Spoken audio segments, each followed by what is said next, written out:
tu avais attendu quelque chose de la part de Dieu. Peut-être pendant le mois de mai, tu avais demandé quelque chose et tu disais, Seigneur, fais-moi grâce, c'est moi. Mais que c'est là que tu n'as pas vu la réalisation. Mais tu vois, les choses sont toujours compliquées. C'est comme si les montagnes ne s'aplanissent pas. C'est comme si la chose ne bougeait pas. Mais laisse-moi te dire, ton Dieu est puissant. Ton Dieu est capable. Tout ce que tu as raté ce mois, le mois de mai, Dieu va te donner. Le mois de juin, c'est ton mois. Le mois de juin, c'est le mois de nouvelles opportunités. Le mois de juin, c'est le mois où le Seigneur va sécher tes larmes. Le mois de juin, c'est le mois où le Seigneur avait déjà décrété. C'est un mois de témoignage pour toi. Le mois de juin, c'est un mois où tu vas dire que Seigneur, j'avais attendu parler de toi maintenant. Mes yeux ont vu des merveilles. Oh Seigneur, merci pour la grâce. Merci pour tout ce que tu es. Nous te recommandons ce désert moment entre tes saintes mains. Seigneur, parle-nous. Dispose nos cœurs pour t'écouter. Dispose l'instrument que tu as choisi cet après-midi pour qu'il soit un canal où tu vas traverser, où tu vas passer pour nous venir. Aide-nous l'esprit de sommeil, de fatigue, de voyage de pensée, de distraction. Aide-nous tout esprit qui vient pour voler la parole. Oh mon Dieu, glorifie ton nom. Laisse que ta présence soit permanente. Laisse que ta présence, Seigneur Jésus, reste dominée. Sois le seul maître des saints, Seigneur. Merci Seigneur parce que tu as oint ton serviteur. Et qu'il soit béni, c'est lui qui vient pour parler de ta part. Merci pour la grâce. Merci pour la faveur. Dans le nom de Jésus de Nazareth, nous avons ainsi prié et nous acclamons le Seigneur Jésus. Nous acclamons Jésus. Nous acclamons Jésus.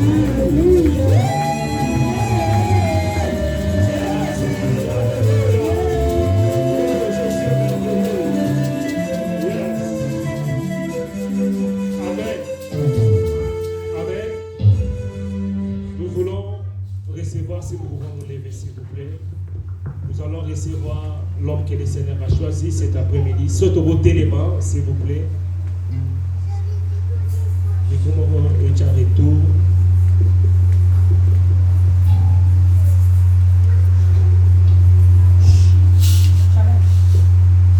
Amen. Nous voulons tous la gaioté de ma votre passer le pays. Cet après-midi, nous sommes bénis par la grâce de Dieu. C'est le fils de la maison, au Kabichimel, il prêche tellement bien de la part de Dieu. C'est lui qui va nous parler de la part de Dieu. Et pendant que je passe le micro, nous acclamons le Seigneur.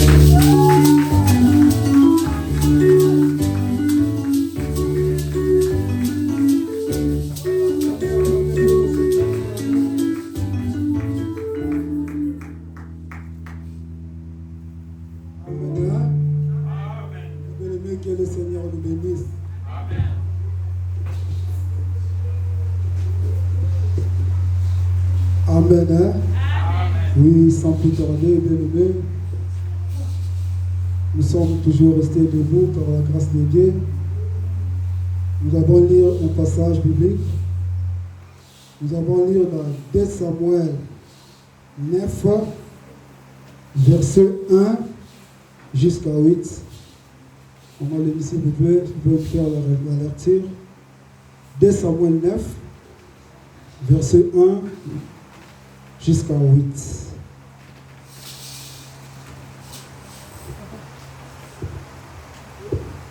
Amen. 2 Samuel 9, 2 Samuel 9, verset 1 jusqu'à 8e verset. Amen.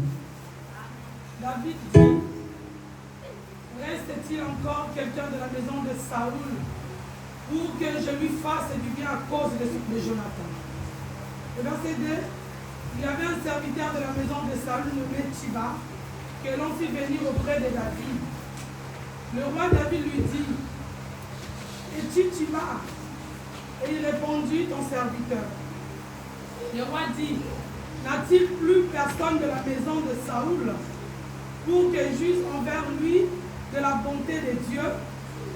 Et tu m'as répondu au roi, il y avait encore un fils de Jonathan perdu de pied. Et le verset 4, le roi lui dit, où est-il? Et tu m'as répondu au roi, il est dans la maison de Makir, fils d'Amiel, à Lodébar. Le roi David l'envoya chercher dans la maison de Makir, fils d'Amiel, à Lodébar. Et Mephibosheth, fils de Jonathan, fils de Saoul, vint auprès de David, tomba sur sa face et se prosterna. David dit, Mephibosheth, et il répondit, voici ton serviteur. Et verset 7, David lui dit, ne crains point, car je vais te faire du bien à cause de Jonathan, ton père. Je te rendrai toutes les terres de Saoul, ton père, et tu mangeras toujours à ma table. Il se prosterna et dit, qu'est-ce ton serviteur pour que tu regardes un chien mort tel que moi? Le verset 9, le roi appela Tiba, serviteur de Saoul, et lui dit, je donne au fils de ton maître tout ce qui appartenait à Saoul et à toute sa maison. Amen. Amen. Amen. Hein? Merci, on va prier. Seigneur, merci, Seigneur, pour ces beaux moments. Seigneur, inspire-moi ta parole. Seigneur, notre Dieu, mets ta parole, c'est ma bouche, Seigneur, notre Dieu. Père, Seigneur, par le nom puissant de Jésus, tout ce qui n'est pas de toi, soit loin ici par le nom puissant de Jésus. Nous demandons ta présence, Seigneur, notre Dieu. Règne, Seigneur, notre Dieu, dans ce moment. Seigneur, par le nom puissant de Jésus, Père, bénis, Seigneur, notre Dieu, ce moment de parole. Au nom de Jésus-Christ, nous disons Amen. On peut s'asseoir. Est-ce qu'on peut acclamer pour le Seigneur? Est-ce qu'on peut acclamer? Oui, bien-aimé, le Seigneur est bon. Je tiens à remercier le pasteur Jérémie. Merci, pasteur, pour la confiance. Et merci aussi à vous, ma grande dame, au Movandi, pour nous goyoka, au Nzambe atier, pour nous partager na biso lelo. Amen. Hein? Oui, je ne serai pas long, mais je serai court. Oui, bien aimé, on va partager un thème qui est intitulé de le départ à la table du roi. Amen. Hein? Amen. Est-ce que quelqu'un peut dire de le départ à la table du roi? De le départ à la table du roi. Aidez-moi à dire à tous vos voisins, de le départ à la table du roi. De le départ à la table du roi. Oui, bien aimé. Pourquoi ce message? Parce que le Seigneur veut restaurer la vie d'une personne ici. Parce que le Seigneur veut faire du bien à une personne. Et cette personne, c'est toi. Amen. Hein? Amen. Oui, bien aimé. Awa, na Bible na biso. Oui, tu comptes dans 2 Samuel 9, verset 1, qui se sortit dans 9. La Bible nous rencontre l'histoire de Mephibosheth. Dans la biso, tout le monde dit un personnage. Dans la Bible, on nous parle de Saoul. On nous parle de David, on nous parle de Jonathan, on nous parle de Tibia et on nous parle de Mephibosheth. Bien aimé, et là, c'est Pélissinga, na kati, il y a histoire oyo, et ça dit, le lengeni d'Inzambe, à Saraki qui est David, a récompensé, de l'homme Jonathan, na kolongola Mephibosheth, à le débat, ya komemaye Tina, ndaku ya mokonte. Bien-aimé, par là, nous connaissons l'histoire. Donc, l'histoire, c'était quoi? Qu'est-ce qui s'est passé ici? L'histoire, c'était, bien-aimé, nous connaissons l'histoire. On nous parle de roi Saoul. Bien-aimé, roi Saoul, Azalaki, roi Oebenekokonza, n'époque naïe. Attention, pour la service titre comme il a dit la Mephibosheth pour la Mephibosheth azali nani. Amen. Roi Saoul bien-aimé azaki roi bande ko réunir l'époque naye. Bien-aimé ezaki na bitumba makasi. Ole roi Saoul a né ko bunda l'époque naye. Bien aimé, l'époque, il y a roi Saoul qui tombe Zalaki, mais Zalaki, c'est comme roi Saoul va dire que l'autre côté. Amen. Mais Nzambe asisitaki otobengi roi David. Amen. C'est comme moi, si ma peau ne comprendre, le titre de un message. Nzambe asisitaki otobengi roi David. Autant il y a roi Saoul, et Zalaki na elombe moko babengi Goliath. Tant que y a Zalaki bien aimé, avant qu'on règne, avant qu'on tient même le roi Saoul panti likolo. Saoul il était roi puissant, mais on a kokokate liboso ya Goliath. Amen. Mais il y avait un jour, Nzambe asisitaki otobengi le roi David. Quand le roi David a yaki bien aimé, aye kokuta bitumba wana.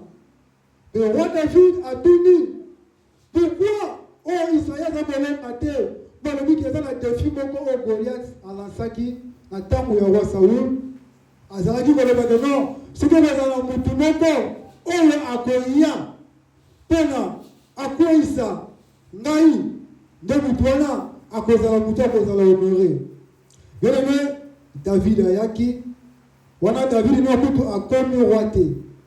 David aye, Nzambe apesiye makasi. David a abundi à quoi ici Goliath. Amen.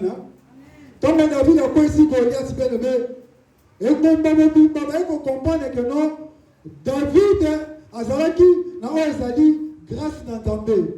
David Azalaki n'a osali ngouya d'Anzambe. Tant que David a quoi ici Goliath, malheureusement comme bien aimé, bateau qu'on peut sa David confiance, malheureusement confiance pour le roi Saoul. Amen. Tant qu'on peut sa David confiance.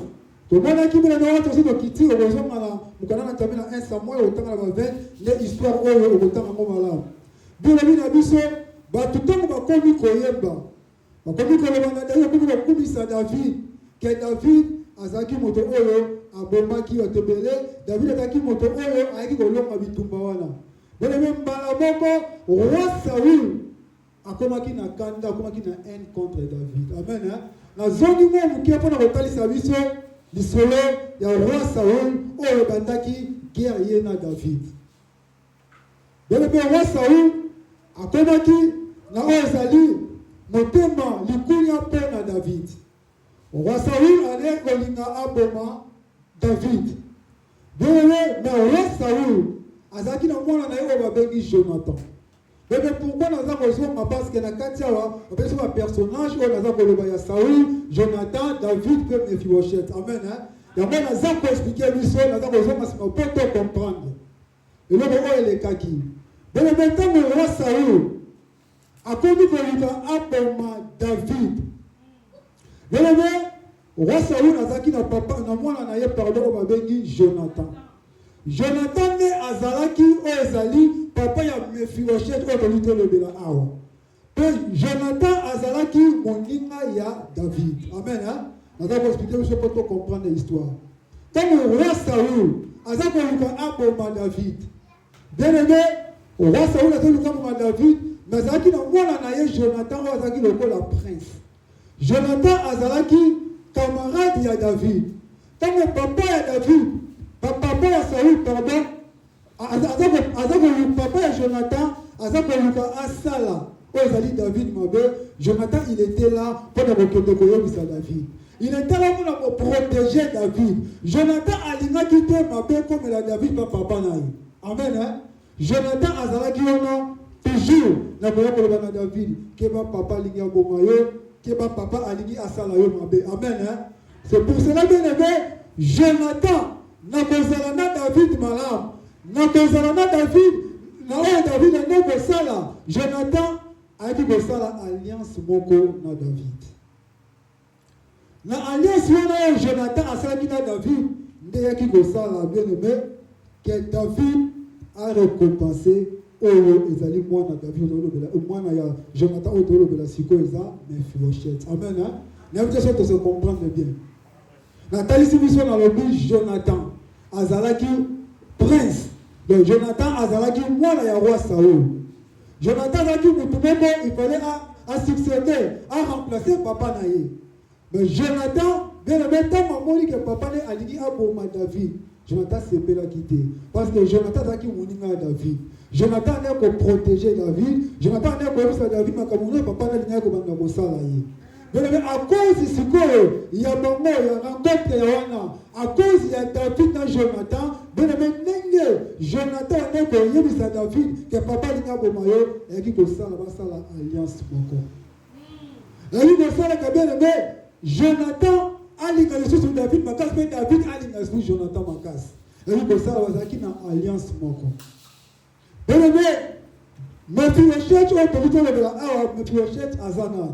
Mephibosheth azali mwana ya Jonathan. Azali la koko ya roi Saoul. Amen. Hein? Donc en réalité, Mephibosheth azali mutu oyo abotami na famille royale. Mais bien aimé awa batalisa biso ke Mephibosheth akomaki à Lo-Debar. Yo oyo azalaki mwana oyo abotama na libota ya roi, mais akende ko se retrouver dans Lo-Debar. Mais Mephibosheth a se retrouver à Lo-Debar comment? Et c'est quand on a l'ina Lo-Debar. C'était quoi et l'on a dit kaki. Mais après Bitumba, après l'Iwa, Ezali, il y a Jonathan, Nawa Saoul, Tango Bakufi, Nangomba Owa, Bengi Ngomba Giboa, mais Tango Jonathan Kufi, Tango Saoul, Ayobemena. Na humiliation wana abeba zaweka bikufa kiyeboko beleme na sima ya liwa ya roi Saoul na Jonathan beleme ne Mephibosheth akende ko se retrouver à Lo-Debar. Cela veut dire quoi? Tant que qui s'envoie que Jonathan a koufi, roi Saoul a koufi. Beleme Mephibosheth azaki na nourrissante o bandaki ko kozala na ye. Beleme na ko kima wana tant David azui o zali ko kondi. Tant que maintenant Mephibosheth ne nourrissante na ye akwesaki Mephibosheth. Tant akwesi Mephibosheth, beleme temo na Mephibosheth makolo na ye ebukani. Beleme Mephibosheth akomi makolo ya kobukana.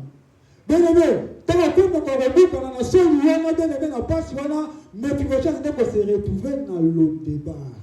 Donc même qui Mephibosheth na Lo-Debar, Lo-Debar beleme eliko la kisa esika oyo ya pasi. Beleme par définition, mais Lo-Debar ezali na hébreu otobengi amen asoto comment Lo-Debar eliko la kisa biso les liens sans parole, un lien sans pâturage. Amen. Hein? Et ça dit, les sika o ya passe. Tu veux que le peuple des sika mo le col à désert. Oh, Mephibosheth a tenu pour se retrouver. Et ça dit, les sika o ya soni. Et ça dit, les sika o ya le azanga qui attend mutu o ya bosala ye bolam. Mephibosheth a connu les sika o ya le aza toujours pour se retrouver na pasi. Yo o le azalaki mwana ya roi koko ya roi. Il y a na famille à royauté, mais la réalité à vie. Et on sait que Mephibosheth a comment à Lo-Debar. Mais peut-être que dans la réalité à vie de l'eau, et ça dit que Bissot de l'eau, pour comment l'eau n'a pas si beaucoup de l'eau, pour qu'on complimente. Mais à Lo-Debar, Mephibosheth a vendu à sa là, à complimenté, au Lengeni na Bossala. Pour Mephibosheth, ça m'a dit que Souki, pour naïe beaucoup. Mais bien aimé, et là, connu que Mephibosheth a retrouvé le sous où Ezali, bien aimé, la reconnaissance et la fidélité du roi David envers son père Jonathan. Bien aimé, David a reconnaître que dans David a eu qu'on soit reconnu. David a reconnaître, bien aimé, David a tout mis. David a tout mis dans verset 9. Ah oui, est-ce que y a-t-il personne dans la maison de Saoul pour que je fasse du bien? David est dans la reconnaissance. Il y a que là, alliance Oya Salakina Jonathan. Quand David a commis la reine d'Inaye, il y a tout le monde qui a ceux qui ont suivi au Kondi. Là où est allé, bateau va Salaki Sima, tout le monde a un mot, tant soit Kolunga pour Mabango, tant soit Kolunga Abeng Nanabango. Tout le monde a quand même dans le pays de l'eau, tout le monde a même l'Afrique, tout le monde a un mot. Ceux qui par exemple, tu vois, Mobutu, on a Kabila Koti, au moins Kabila Kolunga, soit on a exterminé, on a Mobutu, on a Kolunga Bango, on a Kolunga Kabango. Mais bien aimé, David, quand le continent est encore acquis, bien aimé, il a reconnu. À ce celui qui est mort, malgré Saoul, il a dit malgré Saoul, il n'a pas de manga, mais il y avait un Jonathan de la maison de Saoul. Ozaki moninga nanga. Oya déjà kingai. Oya asa kinga bolam. David a reconnaître bolam wana. David a reconnaître alliance wana o basala kina Jonathan. David a tout dit. Est-ce que et tu vas ici super. Na libota Jonathan ozali mutu boko pemana sala yebolam. Bien aimé, c'est la reconnaissance. On a vu que le premier point dans Awa, c'est qui me Mephibosheth, bien aimé, c'était la reconnaissance et la fidélité de David envers Jonathan, Ozali papa, il y a Mephibosheth. Bien aimé, la reconnaissance, il y a David, et celle qui est Atina. Quand David il y avait un serviteur de la maison de Saoul nommé Chiba. Chiba azalaki nani? Chiba azalaki serviteur oyo akosala na ndako ya Saul. Amen. Ntango baza koluka, David aza kotuna, nani oyo atikali na libota ya Saul? Beleme babengi Chiba. Chiba aye liboso ya David. Bila bila biso ntango Chiba aye, David atuni c'est toi Chiba, lobi oui c'est moi Chiba. Atuni Chiba. Est-ce que etikali lisusu te na moto moko na ndako oyo ezali ya Saul mpona sala ye bolamu? Yoka réponse à Tiba. Tiba le dit oui. Et ça n'a pas moko. Na mwana moko oya tikalaki na libota David, na libota Saul pardon, comme na yem Mephibosheth, mais aza à le débat. Ole Tiba sukaka bongo yoka potata Tiba. Bien le bien Tiba le dit, aza le débat mais abuka na makolo. Mais pourquoi Ozali Tiba a présenté Kibongo na koloba mabuka na makolo? Donc pour na Tiba, ane ko mona kaka ah, mutu abuka na makolo ata batuni. Donc tina na ezali société. Avant de présenter Malamoko pour le koloba etika na mutu moko metocha za le débat, mais Tiba a préféré à le bakemo. Et ça la mwana moko atikala à le débat mais abuka na makolo. Donc le kubuka na makolo symbolise des blessures intérieures. Peut-être que je peux les lever, on a des blessures intérieures. Mais le même temps, aussi, on a des carbones et ils ont marché dans la vie à cause de la boucle dans ma couleur. Mais le même temps, à Tiba, pour la banque, qui déjà que non, pour la Mephibosheth, et si, à boucle dans ma couleur. Et là, on dit, sous oh, donc, ça la peau. Comme Tiba, ça pour la banque, Tiba a monté, mais il y a non, il y a peu à Zanabana. Yépe azana batu et yépe ta usu vraiment ça na deyende bolamu. Il voyait pas Mephibosheth. Mais yépe na sembla qui na David, na reconnaissance à David. David a tra qui était à Mephiboshethité. David a tra qui était quand il était dans abuka na makolo. David sans compter ya ko bakeno abuka na makolo. David a dit boye langaye. Amen hein. David a dit boye langaye. À cause de quoi? À cause de la fidélité, il y a alliance entre David et Salakina Jonathan. Alors dit, malgré que Mephibosheth a bouclé na makolo, aïe quand on a osala ye bolam.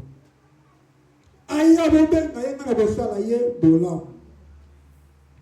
Bien aimé, Nzambe soka lingi asala ye bolam, akotala état na yote. Ce qui Nzambe a lingi a restaurer, akotala ozali état na yote.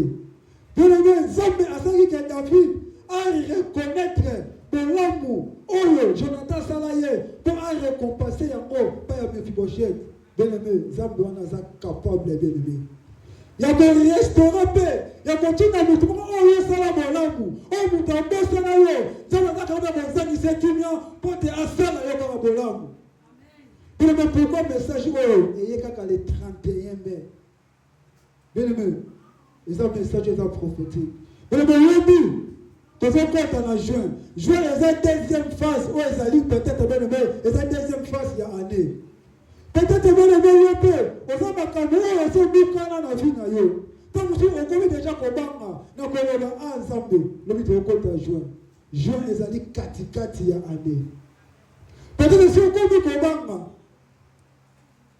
Peut-être si on connaît déjà na kosala ndenge nini le metika na yebisa yo zema ko susciter mutu moko asala yo bolam kana mois de juin. Amen hein. Ndio ko susciter mutu moko asala yo bolam. Bébé parla na ngalo banini kolemba te na osala bolam. Kolemba te na osala bolam. Bébé soki Mephibosheth babengaki ye akota na ndako ya roi akuta na David. C'était pour na bolamu o papa na ye Jonathan abandaki kosala David. Na bolamu wana nde ememaki alliance moko ya malamu oyo David amoni keno te il faut na récompenser oyo ezali mwana na ye Mephibosheth.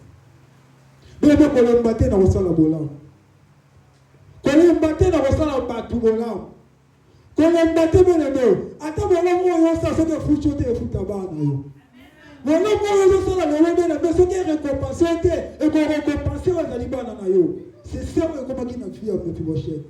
Malgré que Jonathan s'est akufaki, malgré que Saoul s'est akufaki, mais David va reconnaître que l'homme où il y a Jonathan est gangi, alias où il y a Jonathan David est gangi. Donc ça là où il a dit Mephibosheth pour l'homme. Mais le l'homme où il ça là le continue. Si vous avez dit à monter, ban en oba kobuka yango. Atata balanga biso sala bola même pas na liboso na Nzambe. Sala bola même na église. Atata yobuki te ban en oba kobuka. Et ça va t'embêter par exemple fruit à bolam ou ezali entendé. Donne-moi la reconnaissance de David. Donne-moi Mephibosheth aïe du besoin à David. Comme Mephibosheth a compris du besoin à David. Bien-aimé, Mephibosheth aïe du besoin à David. Avant Mephibosheth aïe bien-aimé, Mephibosheth a bandé non kobanga. Amen hein. Azobanga za koloba ah pour Mephibosheth ana komona David ko la rival. Donc cela veut dire quoi comme ah oh mutu onde a succéder aux ali tourner na biso. Est-ce que ko sala ngama bete? Est-ce que ndazo be na bongo? Exacte pour abo ngai. Mais Mephibosheth ayo botala abino bona kinde na. Mais maintenant Mephibosheth alomba le débat bamemiye comme aye ko kuta na rencontre na David. Ah ben mais on a sepeli. Ah des psychologies la grâce. Bien-aimé, dis avec moi la grâce. Bien-aimé, grâce dans ta main. Et vous qu'on l'a yo et pas yo ya tina te et compétition na tina. Grâce dans ta main qu'on ça la yo mon tapo ko buka makolo. On voit na ba roi, on lit en roi. Bien-aimé, grâce dans ta main qu'on ça là. Yo za de l'autre côté, le but au commande loko. Bien-aimé, mais toi ça la grâce. Dis à ton voisin, on ne combat pas quelqu'un qui a la grâce de Dieu. Mais on dit ça mais toi la grâce c'est en t'embêter. Mais il y a ça qui pendant que non. Mephibosheth, bon mais aïe à l'isusu, tant on coûte à David. Mais Dieu m'a dit mais David a lobby naïe avec ses sept. Alabi a tout nié. Esaïe Mephibosheth a lobby ezanga. David a compris que Mephibosheth a combattu, mais David a dit quoi? Mephibosheth ne craint point. David a combattu. Pourquoi David a dit combattu? Pour David a dit qu'il n'y a pas de salle à Yebola. Yebutu a dit qu'il n'y a pas de salle. Mais Ezaki n'a eu un peu de Ezaki. Na tangu wana ke mutu a dit qu'il n'y a pas de salle. Ba infirmité nous sommes ko kokota na ndako ya roi. Mutu nyonso azaki na infirmité, oyo poate, oyo aveugle, oyo mutu abuka na makolo, azaki na nguya te, to na pouvoir te, to na accès te ya kokota epai ya roi. Mais lorsque esalaki ke Mephibosheth na makolo ya kobuka na akota na ndako ya roi, bien-aimé, eza grâce. Eza grâce na Nzambe. Bien-aimé, grâce na Nzambe elongolaka moto, nesika ya pasi ememaka ye nesika ya lokumu. Grâce dans Nzambe oyo esalaka no moto omonaka no nga nazalaki moto pamba me lelo okoma moto. Bone ntango akomi tapesa esika ngolu na Nzambe eye kosala na bomoi ya Mephibosheth ntango akomi liboso ya David. David alobi na ye kobanga te nabengi yo awa nde mpe ngai na David nasala ye bolamu. Bone bolamu oyo David asalaki asalaki Mephibosheth bene alobi na ye omonde koza awa ngai na kozongisela yo memi ozali bozwi na bino ya kala na kozongisela yo mabele na bino na kozongisela yo bozwi na bino. Bien-aimé, David azongiselaki Mephibosheth ozali babie na bango, azongiselaki Mephibosheth batiere na bango, azongiselaki bilanga na bango. Bien-aimé, bilanga eza richesse. Bilanga eza makambo malamu oyo Mephibosheth azongaki nango. Bien-aimé, grâce na Nzambe et restaurer vie oyo ezali ya Mephibosheth. Tika na loba na yo bene. Na premier lelo, nzamba tininga na loba na yo, kobanga te oza na grâce d'entendre, pe grâce d'entendre kosala yo bolamu. Tika na yo bisa nzamba lobi na ngai, yo moto ozo désespéré, yo moto ozo komi na crainte. Le Dieu de Jérémie m'a dit ne crains pas, cette année il va te faire du bien. Nzamba lobi na ngana loba na yo bene dimanche à lelo, amboni yo, atali yo, nzamba lobi ako restaurer vie na yo. Bébé kobanga te, ko désespéré te. Yo aussi comme na désespoir. Bébé comme Mephibosheth, et c'est comment qui na désespoir. Bébé comme Mephibosheth aye liboso ya David. Akwa ina sema kolonaye. Alobi na David ni yo comme Mephibosheth. Abi, qui est ton serviteur pour me regarder, moi qui est comme un chien mort. Oh bien-aimé. Quand est-ce que Mephibosheth a comment qui même na makanisi? Aza komi même na lobi ngana zali mwa oya kufa. Bien-aimé, même la Bible ça koloba na biso. Vaut mieux un chien vivant qu'un lion mort. Mais bien-aimé, Mephibosheth, à cause de la situation comme elle qui est dans la vie, avant komi même ngana zali mwa oya kufa. Alobi ngana zana ni potala ngana mwa oya kufa. Mais David alobi na ye, Mephibosheth ye aza komi mona mwa. Mephibosheth est comme une esili pona ye. Mais grâce dans ta main, et ça comme mon Mephibosheth roi. Mais grâce dans ta main, et ça comme mon Mephibosheth moto et Seigneur a succédé aux alliés au condi. Mais grâce dans ta main, et ça comme mon Mephibosheth moto et Seigneur a zala malam. Bien-aimé, Mephibosheth, oh avec comme mon que esili pona ye. Bien-aimé, azaki restaurer ma vie. Il y a une ressource de restauration dans la vie. Bien sûr, il y a une ressource de lolo. Je ne sais pas où les Camerounais sont tombés. Peut-être les Camerounais, peut-être les Camerounais, peut-être les Camerounais. Le Seigneur m'a envoyé pour te dire, il va te restaurer cet après-midi. Le Seigneur m'a envoyé pour te dire, ne crains rien, il va te restaurer cet après-midi. Mais qu'est-ce qui te dérange? Le problème du papier. Nzamba empêche son papier.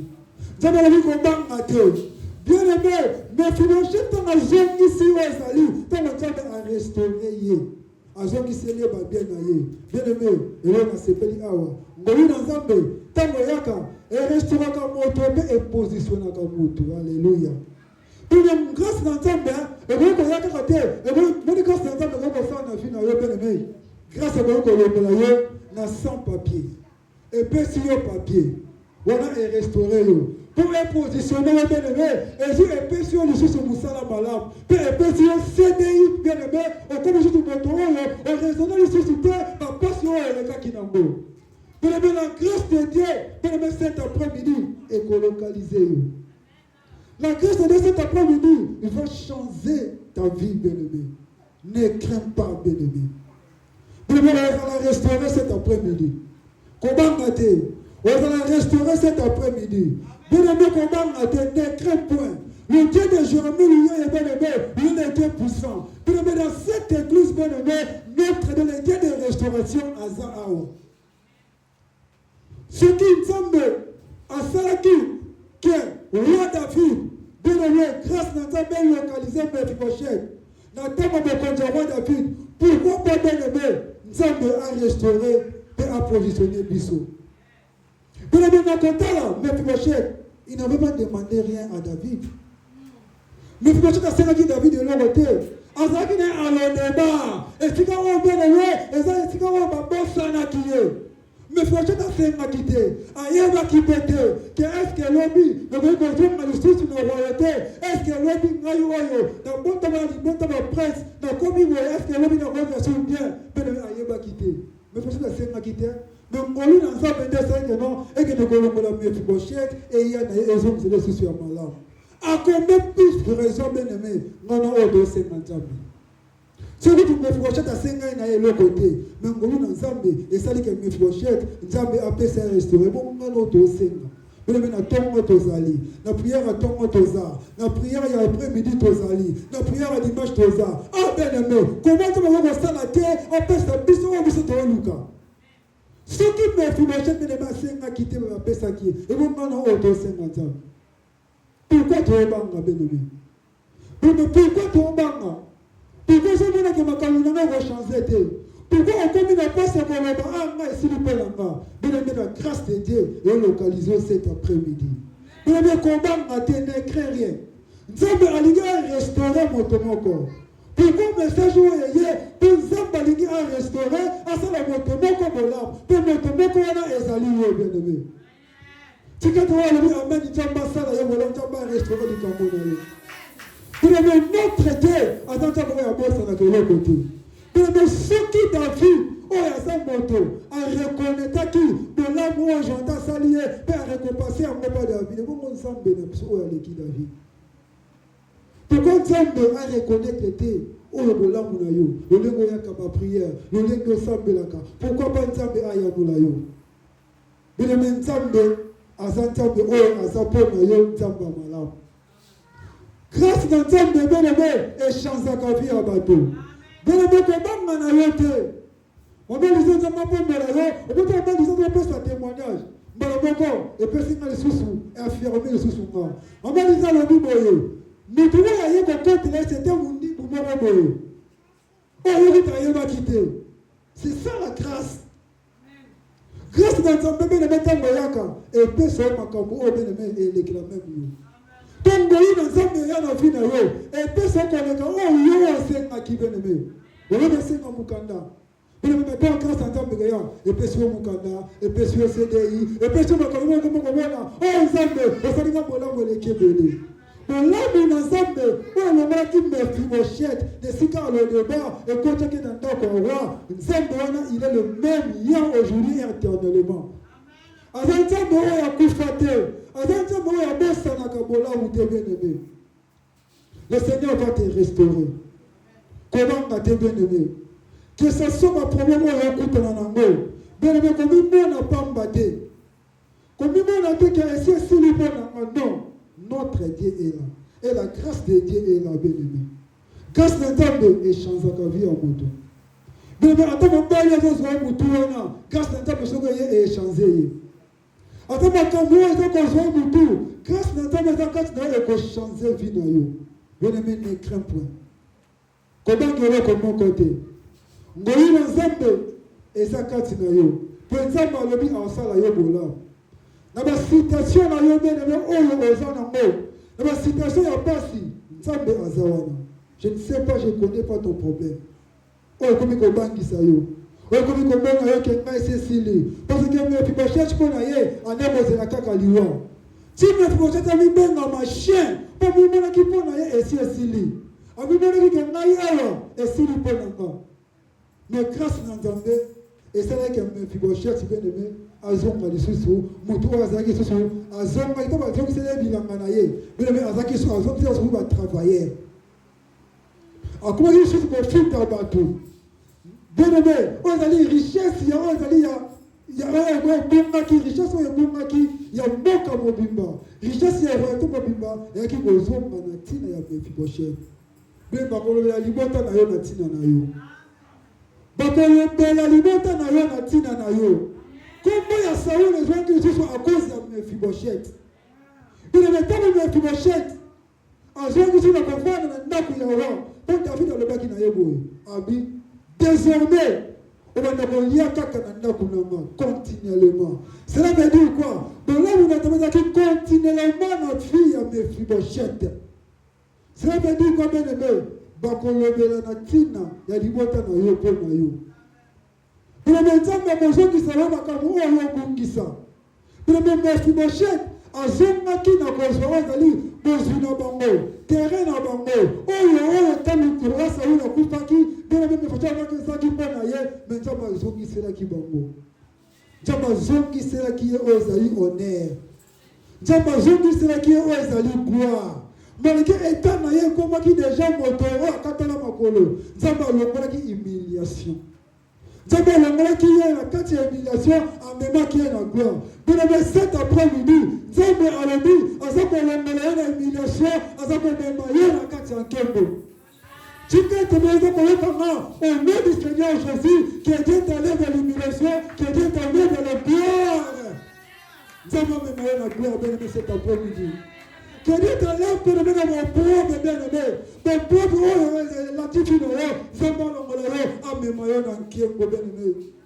Maintenant, le pauvre, pour la prochaine, qui va présenter qui est, et c'est à Katana Makolo. Comme si je peux aller, seul nous avons peut-être aux Angabana, peut-être aux Angabukanda, peut-être bien-aimé aux Angandaku. C'est dans toute l'histoire de la Rebeta. Ah, il y a un oya Zangandaku, il y a un oya Vandakana foyer, il y a un oya Zangabana. Mais cet après-midi, bien-aimé, tu as une histoire de l'eau est changée. Par contre, on va ah, tu as eu un oya Zanga qui met le à vie. Parce que la grâce de Dieu est là. Nous avons une restauration. Allez à restaurer Vinayo. Dieu va te restaurer cet après-midi. Ne crains pas. Comme il n'a pas battu. Qu'on désespérait tes bien-aimés. N'a pas peur ça pour tout le monde espoir. Ou à mon avis que non, et c'est comme qui n'est dans un souka. Bien-aimé, Zambé, à cause de ça, là, toujours là. Notre Dieu est là. Nzamba bosa na kabola muté a osala yo bola. Pero David bafa ba jara batu oyo ba bosa na makamuté ba bosa na bola muté. Tika to Nzambe asisite batu oyo ya malamu basala yo bola. Nzambe azam sa main ba préfet a prophétique kimia na dossier na yo. Pote basala ka bola. Nzambe azam disabele mutumongo aza kobanda na koluka peut-être asala mutumongo la ou bien akabela mutumongo ndaku Nzambe azangisa kimia akosala ka bola. Mais peut-être osala mutumongo yosala bola to osala mutumongo azana nyongo na oyo ebele. Mais cet après-midi Nzambe azangisa moto na kimia posala kebele a souvenir na yo abe na yo bele asala yo bola. Bele Nzambe asala bola. Nzambe asala bola. Bon, maintenant, la leçon autour de soi, bon, maintenant, tu es fidèle et pas dans un peu. Bon, maintenant, la leçon autour de soi, alors, n'a pas moi, il y a mes fibochettes, bon, mais restons fidèles à Dieu. Toi, tu es fidèle et pas dans un peu. Toi, tu as confiance dans la vie, c'est pas dans un peu. Toi, tu es la symbole de son dans un peu. Bon, maintenant, tu es fidèle et pas dans un peu. Puis, alliance n'a pas besoin d'un peu, mais la caca toujours. Alliance au sein d'un Nzambe, il y a combien de Nzambe, il y a combien de Nzambe, il y a combien de prière, il y a combien de Nzambe, ben aimé kolongo l'alliance wana ti, kangama na Nzambe. Alliance wana eza toujours kaka na vie na yo. Pe fidélité na yo na Nzambe, ben aimé elongo ti. Zala kaka toujours fidèle na Nzambe. Kolongo l'alliance na Nzambe ti. Pe ben aimé zala kaka na foi et pas na Nzambe. On a dit Nzambe aza Nzambe oyo abosa na kelo côté. Nzambe ayebi yo. Nzambe ayebi yo bene ko mimona pamba te. Nzambe ayebi yo bene. Nzambe mona ka yo. Tango sambelaka. Bene tango sambelaka même na chambre za kolela. Nzambe mona ka yo. Nzambe oyo mona ki me projet alondeba. Nous avons dit la passe au albi parce qu'il y a kolela. Place où il y a isolement. Bene me comme on peut tout aux isolé aux zones la tension na chambre pour la situation na yo. Tikandef yo, Nzambe grâce na ye ko localiser yo. Et ko pangso bizoli na miso. Nzambe pangso bizoli na miso le na kombo na Yesu Masiya. Amen. Bene me kolela te. Comme tout samate, ils seront toujours fidèles et pas dans Nzambe. Bene me garder confiance et pas dans Nzambe. Monta bangi sayote bene me. Monta le banote ke sili po na yo. Motupe aseka yote kolanda pe ko tsholo ya batute yo mo pe ko mimona pamba te Nzambe azakati na yo mais fibosheti bene me amimona ki pamba mais Nzambe ande ko mona ye mutu ya gloire to sipo na zo ko mimona ngai esili po na nga mais Nzambe amona yo mutu capacité Nzambe azo mona yo mutu na esengo amen bene me gardez confiance à Jésus, gardez confiance à Dieu. Nzambe osalo toujours bolao. Gardez toujours confiance, sois fidèle et pas dans Nzambe, que ça soit mon problème, Nzambe osalo bolao. Bien-aimé, moi je crois, bien-aimé, dans moi, tu vas témoigner le Seigneur, tu vas témoigner les bienfaits du Seigneur dans ta vie, au nom de Jésus. Amen. Est-ce qu'on peut acclamer pour Jésus? Est-ce qu'on peut acclamer? Oui, bien-aimé, tu vas noter le mot de santé là. Je vais noter le mot de le sambo. Le télémi, bien-aimé. Wanda ko sambela wanda ko roba na Nzambe